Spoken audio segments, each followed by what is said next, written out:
Opa, iniciada a gravação, então, gente, voltando a falar, né, sobre a nossa revisão, que eu comecei antes de iniciar a gravação, eu vou dizer para vocês o seguinte, que esse desenvolvimento no comércio, né, ele vai ser bloqueado, ele vai ser, digamos assim, interrompido por duas grandes crises. A primeira ligada a uma peste, uma epidemia, poderia muito bem ser chamado de pandemia, porque varre a Europa, a população, estamos falando da peste negra, e depois da própria Guerra dos 100 Anos, né, que acontece antes da peste negra, é interrompida pela peste negra e depois continua. O que eu quero dizer? Que a passagem da Alta Idade Média, na passagem da Alta Idade Média para a Baixa Idade Média, temos o renascimento urbano e, com ele, o renascimento comercial, ok? Mas na Baixa Idade Média, esse renascimento urbano e comercial é travado no século XIV por duas grandes crises. A primeira, a Guerra dos 100 Anos, que é interrompida pela segunda, que é a peste negra. E após a peste negra ser parcialmente resolvida, a Guerra dos 100 Anos continua. Beleza? Então vamos aqui à nossa aula. Falamos primeiro sobre as cruzadas. Ponto pacífico. As cruzadas ocorrem na chamada Baixa Idade Média. Então, ocorre após o ano 1000, portanto, pertencem à Baixa Idade Média, ou seja, onde o processo de ruralização perde espaço para o crescimento e desenvolvimento urbano, crescimento e desenvolvimento comercial. O que são as cruzadas? São expedições para recuperar locais considerados santos. As cruzadas, elas precisam ser associadas por vocês como importantes para o crescimento urbano, como importantes para o crescimento comercial e como desagregadoras do modo de produção feudal. Ou seja, após o processo das cruzadas, haverá o fortalecimento comercial. Após o incremento das cruzadas, haverá o fortalecimento urbano. Na contramão, o modo de produção feudal se enfraquecerá após o período, e até mesmo o poder dos nobres, e quando eu falo poder político e econômico, também será sucumbido, ou seja, muitos nobres vão perder suas terras, suas riquezas, no empreendimento conhecido como cruzadas. Então, o ponto pacífico, ela é um acontecimento pertinente à chamada Baixa Idade Média, tá? E ela está ligada ao fortalecimento comercial e urbano e à crise do modo de produção feudal. Beleza? Pessoal, então, desde o início da Idade Média, se tiver um barulhinho aqui é porque tem alguém furando alguma coisa aqui nos andares superiores e aí aparece um barulhinho aqui, tá? Então, não se incomodem, relevem. Erros técnicos. Desde o início da Idade Média, os cristãos fizeram peregrinações a centros religiosos para pagar promessas, pedir uma graça, ou como forma de penitência. Isso até hoje, né, existe. Os três centros mais frequentados pelos peregrinos na época eram Roma, né, cidade de Roma, Santiago de Compostela e Jerusalém. Só que Jerusalém havia sido conquistado pelos turco-muçulmanos, ou turco-otomanos, em 1071. Portanto, século X, beleza? Portanto, Baixa Idade Média. Então, a própria perda de Jerusalém ocorre na Baixa Idade Média. Então, a gente não pode esquecer mais que as cruzadas é um fenômeno político-militar pertencente à Baixa Idade Média e não à Alta Idade Média. O que foram, então? Foram expedições militares organizadas pela Igreja e apoiadas por importantes reis europeus, também senhores, né? Que deixaram a Europa entre os séculos XI e XIII com a finalidade de retomar a Terra Santa. E quando falamos Terra Santa, falamos da Grande Jerusalém, não só da cidade de Jerusalém, mas das cidades em torno, né, como Trípoli, Sarracena, cidades em torno, de Jerusalém, né? O grande complexo de terras santas, né, conhecido. Não é hoje só onde está o Templo de Jerusalém. Enfim, essas cruzadas vão reunir milhares de pessoas de diferentes origens, isso é importante, tá? Não é uma cruzada apenas de nobres, há diferentes níveis sociais e idades envolvidas nesse empreendimento, né? Alguns iam a cavalo, bem armados, mas a maioria ia a pé desarmada. Essas expedições combinavam motivos religiosos, econômicos e sociais, e isso é importantíssimo, tá? Embora a finalidade oficial, lá quando o Papa Urbano sobe ao palanque e diz que temos que recuperar as terras que são santas, pertencentes à Igreja, não podemos permitir que os pagãos destruam a secular terra de Cristo e por aí vai. Na verdade, ali ele estava dando a justificativa ideológica, que era da Igreja, mas essas expedições elas combinavam interesses religiosos, mas também econômicos e sociais, como veremos a seguir. Bom, do ponto de vista religioso, podemos dizer que os dirigentes da Igreja eles esperavam pacificar a Europa cristã, desviando a violência da nobreza guerreira para fora do continente.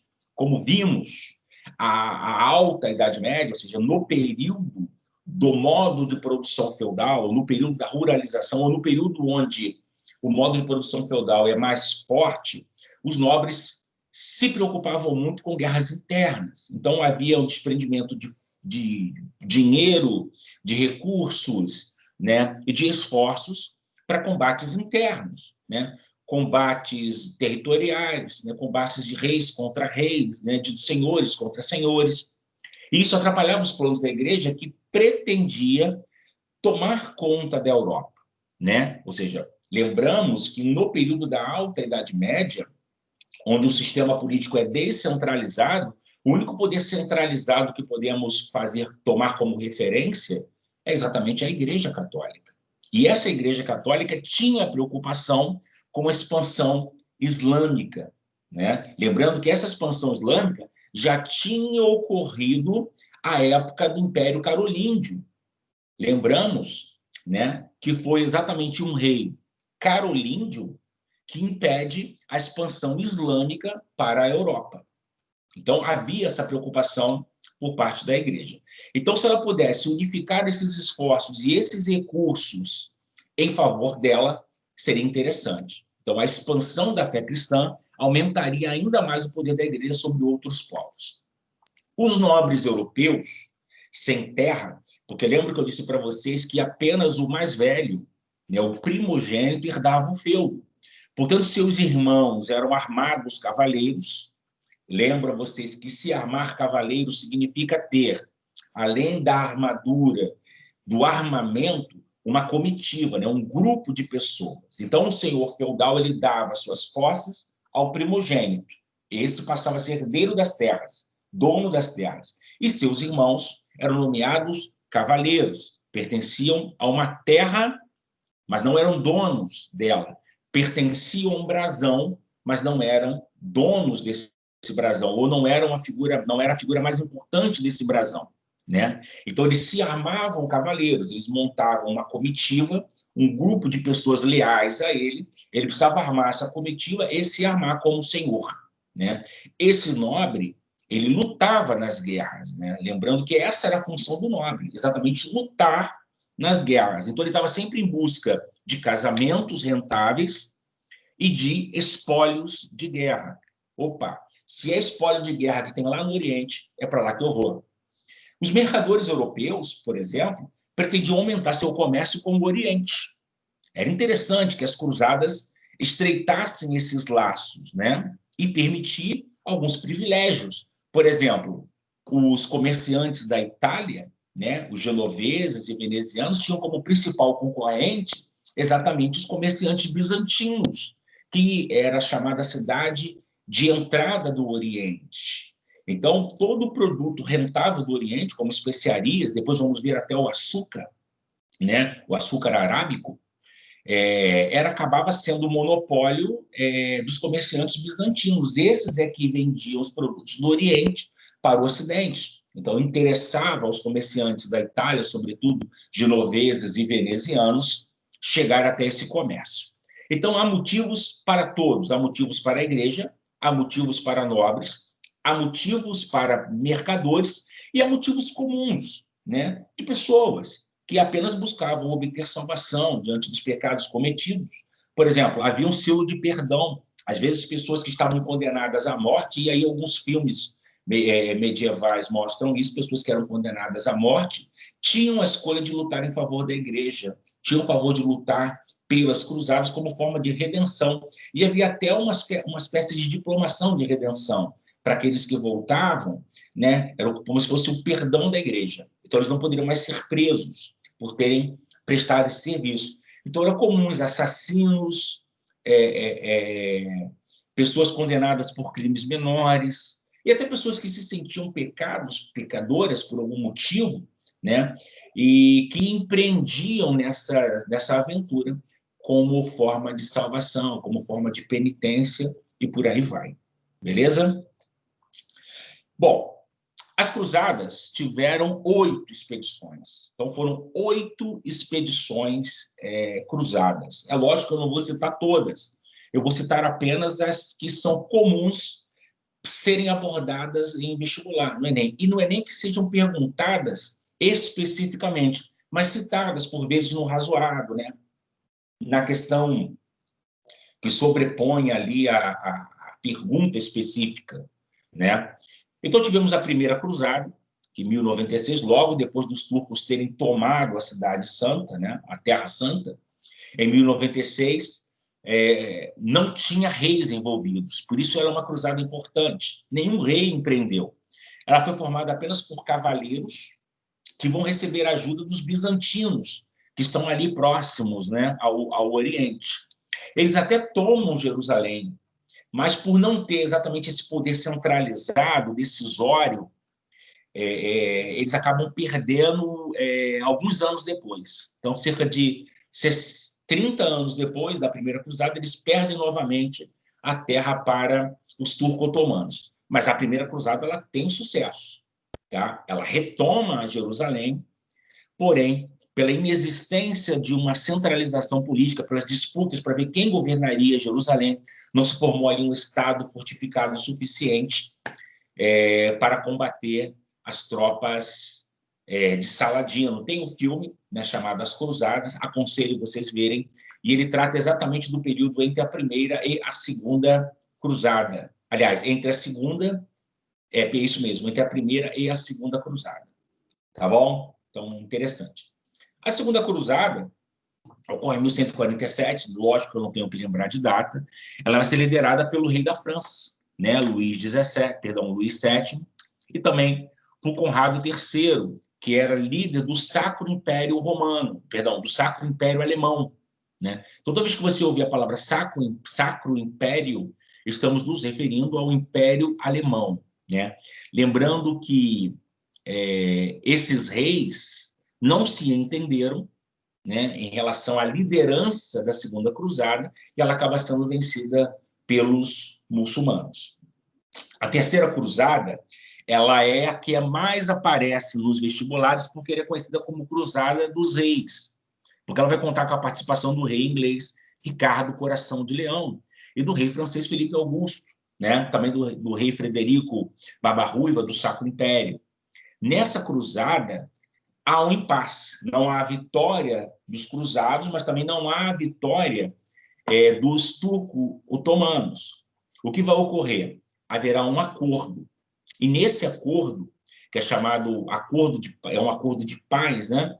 É assinado por Ricardo, de Coração de Leão, e o líder militar Saladino, que vai autorizar os cristãos a fazerem peregrinações a Jerusalém. Depois temos a Quarta Cruzada, em 1201, e ela vai ser motivada pela cobiça e não pela fé, lembrando que estava vigente aquele acordo. Então, é uma cruzada falsa, porque ela nem vai chegar no mundo árabe. Ela nem vai chegar a uma luta armada contra Saladino. Na verdade, os comerciantes de Veneza, né, e de Gênova vão armar esses cruzados, vão fornecer navios, alimentos e dinheiro, vão convencer a igreja a empreender, só que eles vão exigir que eles ataquem Constantinopla, Constantinopla era uma cidade cristã e não muçulmana. Eles atacam essa cidade, ou seja, eles armam uma cruzada fingindo lutar contra Saladino, mas eles, perdão, fingindo lutar contra os muçulmanos, mas na verdade eles atacam apenas Constantinopla por conta da rivalidade ou da concorrência entre os comerciantes de Gênova e Veneza e os comerciantes de Constantinopla, né? Como resultado, os venezianos e genoveses passam a dominar algumas ilhas do mar Egeu e, sobretudo, que vai ser importante quando estudarmos a história do Brasil, o comércio no Mediterrâneo. Veremos que o controle do comércio no Mediterrâneo será uma das razões pelas quais o caminho pelo preâmbulo africano será necessário, ou seja, o contorno do Mediterrâneo, o contorno da África para se chegar ao mundo árabe, sem passar pelo Mediterrâneo, que era controlado por genoveses e venezianos. Tá? Temos ainda uma quinta cruzada, que é liderada por João de Brienne, vai fracassar. Temos ainda a cruzada das crianças, os caras tiveram um devaneio dizendo que as derrotas nas cruzadas aconteciam porque só mandavam para lá pecadores. Então, eles mandam, inclusive junto a essa quinta cruzada, alguns pelotões de crianças, né, de coração puro. Segundo a retórica da igreja, apenas pessoas de coração puro poderiam derrotar o exército de pecadores muçulmanos. Conclusão, as crianças são massacradas, né, muitos viram escravos e, obviamente, vão sucumbir, né? Então, ao todo, foram 8 cruzadas, tá? A mais importante, a que temos que fazermos uma reflexão maior, é a primeira, tá? Que é uma cruzada peculiar, por só contar com cavaleiros, e também por ter conseguido o resultado, e a Cruzada dos Reis, ou seja, a terceira cruzada. Bom, quanto aos objetivos. Embora o objetivo inicial das cruzadas não tenha sido atingido, Jerusalém não é retomada pela igreja, né? Isso só muito tempo depois, ela não passa, ela continua nas mãos dos muçulmanos. As cruzadas provocaram uma série de importantes mudanças socioeconômicas na Europa. E veremos por que, então, as cruzadas são benéficas ao crescimento urbano e comercial, ao passo que são prejudiciais ao modo de produção feudal. Primeiro, que ela vai abrir novas rotas comerciais, né, possibilitando aos europeus, sobretudo genoveses e venezianos, aumentar sua participação no comércio de especiarias, sobretudo pelo mar Mediterrâneo, né? Então, os artigos de luxo do Mediterrâneo passam a ser, que eram antes controlados pelos povos muçulmanos. Então, haverá um controle europeu ocidental do mar Mediterrâneo, em detrimento do controle muçulmano. Beleza? Haverá também um aumento no comércio entre o Ocidente e o Oriente, decorrente do primeiro tópico. Então, as especiarias do Oriente começam a ser vendidas, sobretudo as especiarias indianas, né? E as especiarias do litoral árabe começam a ser vendidos para o Ocidente. Beleza. Um outro ponto importante, que eu falo que é o passo, né? É o enfraquecimento da nobreza feudal. Então, enquanto tivemos questões importantes para o aumento comercial e para o crescimento, né, urbano, nós, em detrimento disso, tivemos o quê? Perdão, em detrimento, não, na contramão disso, tivemos o enfraquecimento da nobreza feudal.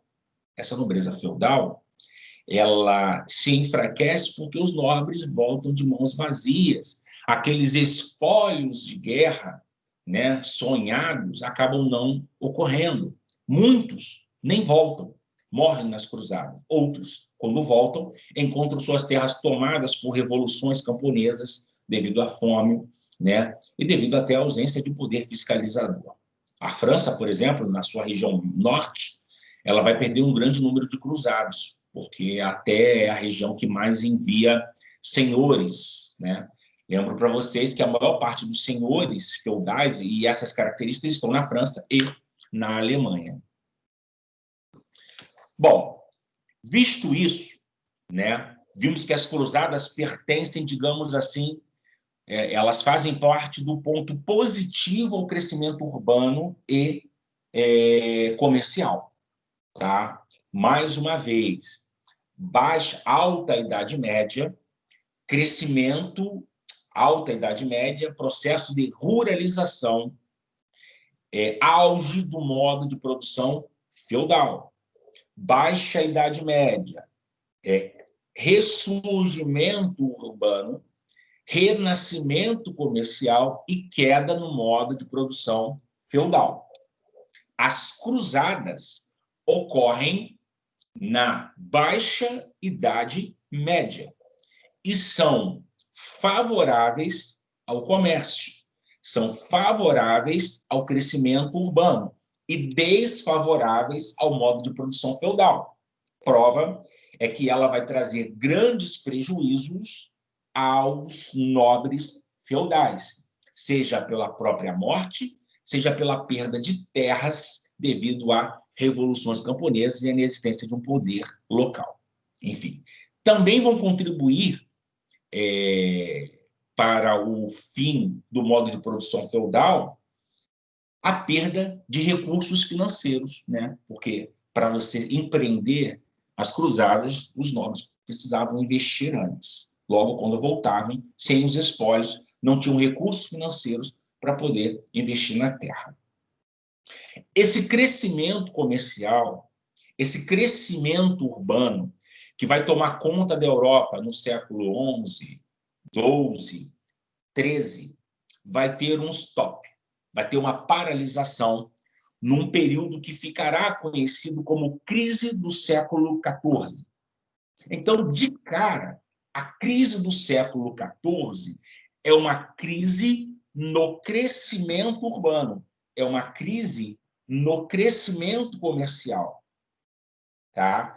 Então, a Europa tinha saído da alta Idade Média, a Europa tinha saído daquele modelo escrudecido do modo de produção feudal, caminhava a passos largos pelo aumento da civilização urbana, pelo crescimento comercial, ou seja, caminhava rumo à modernidade, caminhava rumo ao modelo de acúmulo primitivo de capital, e, de repente, no século XIV, esse avanço é interrompido por uma sucessão de fatos que, somados, vão gerar a chamada crise do século XIV. Bom, vimos que entre o século X e XIII, a Europa progrediu animada pelo crescimento econômico, pelo desenvolvimento urbano e pela ascensão da burguesia. No século XIV, entretanto, este Ocidente europeu será sacudido por uma crise prolongada e de grande impacto social. E aí deixo prontinho para vocês as razões que são cobradas no Enem, tá?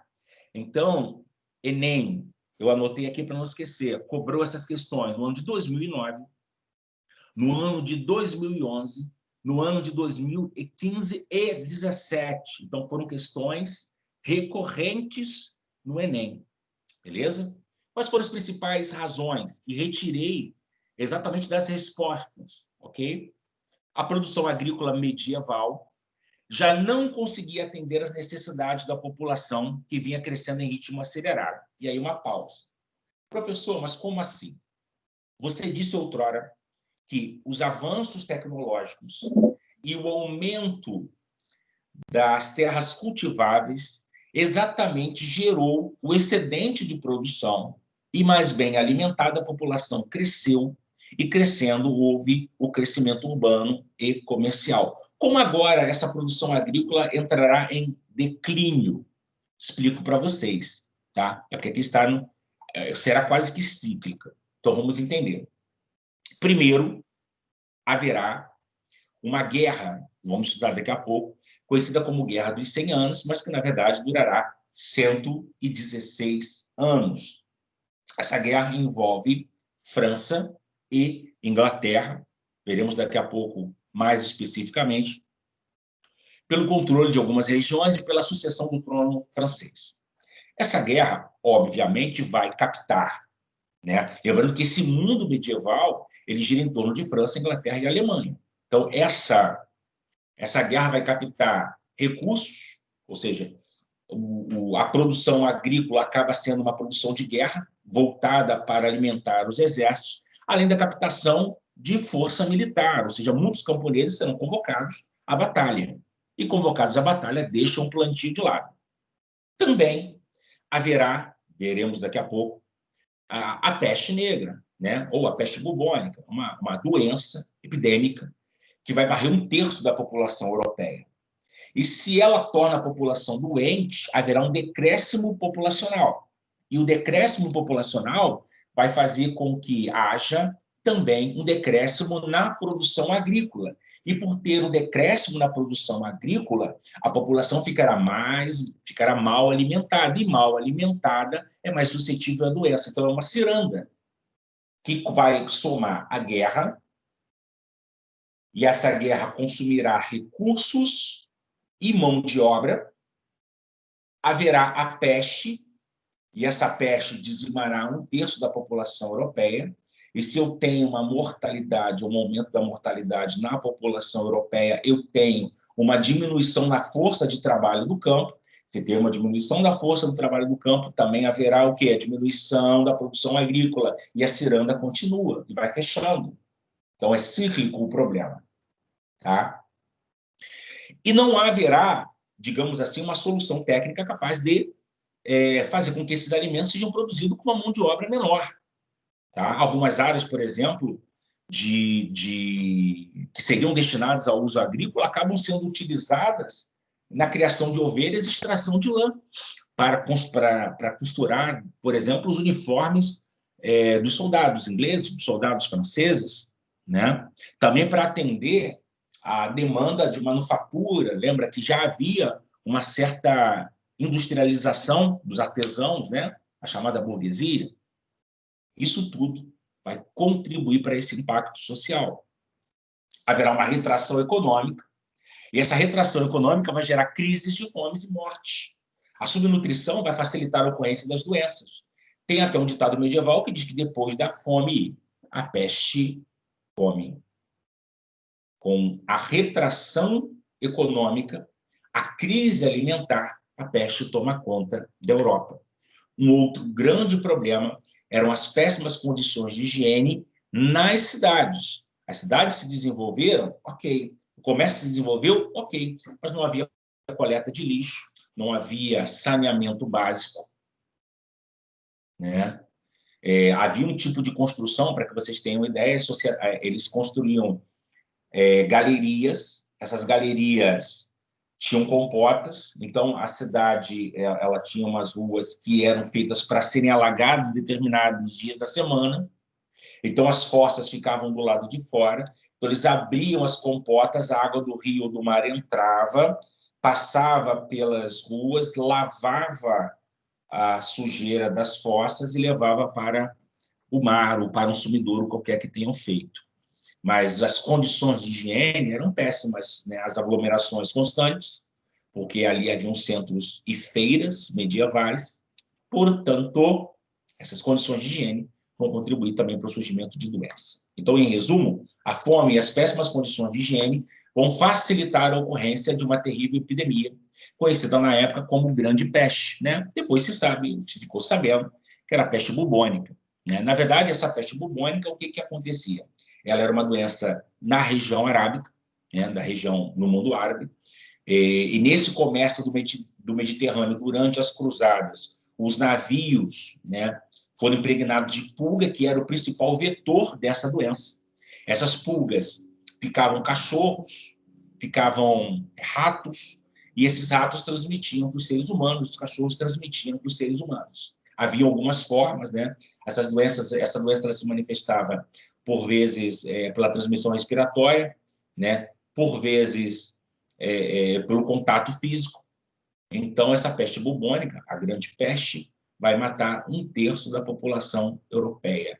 Um terço da população conhecida, lembrando que os censos, ou seja, aqueles que faziam levantamento populacional, eram frágeis, praticamente não se tinha controle sobre o número de pessoas que existiam no campo. Bom, essa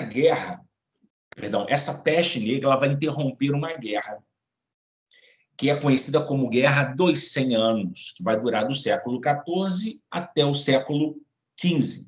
Na verdade, é uma guerra que vai durar 116 anos, envolvendo França e Inglaterra. Ela começa é interrompida pela peste negra e logo depois é retomada. Bom, o que, professor, eu tenho que saber sobre a Guerra dos 100 Anos? Primeiro, que ela é um fator de aceleração da crise do século XIV. Ponto. A peste negra e a Guerra dos 100 Anos são os principais vetores da crise do século XIV na Europa. Tá? É essa crise do século XIV que vai fazer com que a Europa se torne absolutista. Como assim, professor? Essas crises da Guerra dos 100 Anos e da Europa, perdão, da Guerra dos 100 Anos e da Peste Negra, vão enfraquecer o modo de produção feudal de uma vez por todas e vão tornar cada vez mais necessário o investimento em soluções centralizadas. Então, haverá o fortalecimento dos reis, haverá o fortalecimento do poder centralizado. Como solução econômica a essa crise, né, a necessidade de se empreender em navegações, de buscar rotas marítimas em detrimento das rotas terrestres, vão criar a necessidade de investimentos fortes do rei. Primeiro, na centralização da moeda, depois, na unificação de sistemas de pesos e medidas, e também no investimento de navios capazes de ficar por longos períodos no mar. Isso aí é papo para a próxima aula. Para hoje, entre as principais razões dessa guerra estão a disputa pela rica região da Flandres. O que era uma Flandre? Um burgo. Tá? Então, um burgo belga que era riquíssimo, muito bem desenvolvido, e por sistema de vassalagem, né, por sistema de vassalagem e suzerania, estava mais ligado ao rei da Inglaterra, Eduardo III. Este rei, Eduardo III, também sonhava em ser rei da França. Vamos entender como isso acontece. Tá? Então, é um exemplo de guerra típica medieval. Por quê? Porque é um conflito no interior da nobreza. Não é um conflito que envolve os camponeses, não sabiam por que estavam lutando. Então, era uma guerra por títulos, por senhorios. Lembrando, o que é um senhorio? Senhorio é um feudo que tem o direito nobilístico de cobrar impostos. Ok? Então, é uma guerra por títulos e senhorios. Por que o rei Eduardo III ele se julgava herdeiro do trono francês? Pelo sistema de alianças, de suzerania e vassalagem. Ou seja, do lado francês haviam muitos nobres ou próximo ao território do rei francês, haviam muitos nobres que tinham jurado vassalagem ao Eduardo III. Né? E ele também era sobrinho, ou seja, havia uma hereditariedade, ele era sobrinho do antigo rei francês. Do ponto de vista histórico, podemos ver que essa guerra ela será um evento que vai marcar o processo de formação das monarquias nacionais inglesas e francesas. Quando estudarmos a Idade Moderna, veremos que as monarquias nacionais inglesas e francesas surgiram exatamente após essa Guerra dos 100 Anos. Ela será iniciada no século XIV, em 1337, foi deflagrada quando o trono francês esteve carente de um herdeiro direto.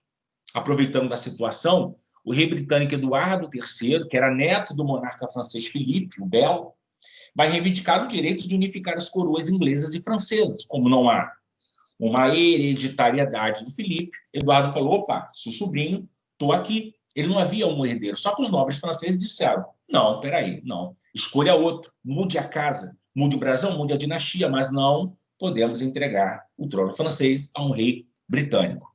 Então, dessa forma, estoura o conflito. Então, havia um problema sucessório.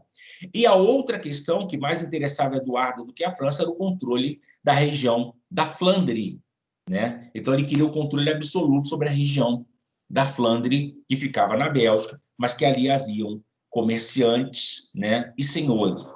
Alguns estavam sob domínio francês, outros sob domínio inglês. Beleza? Eduardo III ocupando o trono. Opa, Flandres é minha. Então, esses comerciantes da Flandres vão apoiar a ação britânica, embora alguns nobres apoiem a ação francesa. Enfim, haverá uma série de reveses, ora os ingleses saem vitoriosos em batalha, ora os franceses. Na maioria das vezes, os ingleses, com um exército e um belicismo mais avançado, obtêm vitórias. E caminhava para o controle absoluto da França até que tudo é interrompido em decorrência da peste negra. Então, haverá uma pausa durante o auge da peste negra. Após retorno, em 1356, a Inglaterra vai vai conquistar uma série de territórios que vão impor, né, à França, digamos assim, uma condição ruim, sobretudo para os camponeses. É daí que vai surgir a história de Joana d'Arc, há algum tempo que eu não vejo cair em vestibular, mas é uma figura emblemática, camponesa, que se dizia detentora de poderes divinos. Ela vai se aproximar do rei Carlos VI da França, que vai conseguir, através dela, unificar o campesinato francês e expulsar definitivamente os britânicos do seu território. Antes, porém, não antes de trair Joana d'Arc e entregá-la aos britânicos sob acusação de bruxaria. É uma figura histórica, primeiro foi beatizada, depois foi canonizada pela igreja, né, como santa, e foi queimada pelos britânicos sob acusação de bruxaria. Tá? Então, a Guerra dos 100 Anos e a peste negra são condições para a crise do século XIV, né, que vai interromper exatamente esse crescimento urbano e esse crescimento comercial que vimos na Europa. Bom, gente, ficou alguma dúvida ou tudo bem, tranquilo? Todos entenderam? Prova será retirada desse slide. Como disse, 7 questões objetivas e 3 discursivas. Será publicada amanhã e vocês terão... pode ser que eu dê mais tempo, mas a regra do jogo é 48 horas. Pode ser que eu estenda por mais 24 horas para vocês, tá? De onde vocês vão tirar a resposta? Do slide. Esse slide foi montado em cima do livro de vocês e em cima de autores que estão compondo o Enem hoje, tá? Então, é importante que as questões sejam retiradas desse slide. Então, cuidado com a internet, até porque há perguntas muito similares, vocês podem cair nessa... Isso aconteceu já na prova passada, em respostas que não é que estejam erradas, tá? Mas elas respondem outras perguntas, e não as que eu fiz, tá bom? Se nada mais tem, podem deixar a pergunta aqui no chat, que eu respondo antes de fechar. Tudo bem? Então, se preparem para a próxima aula. Beijos. Tchau, tchau, gente.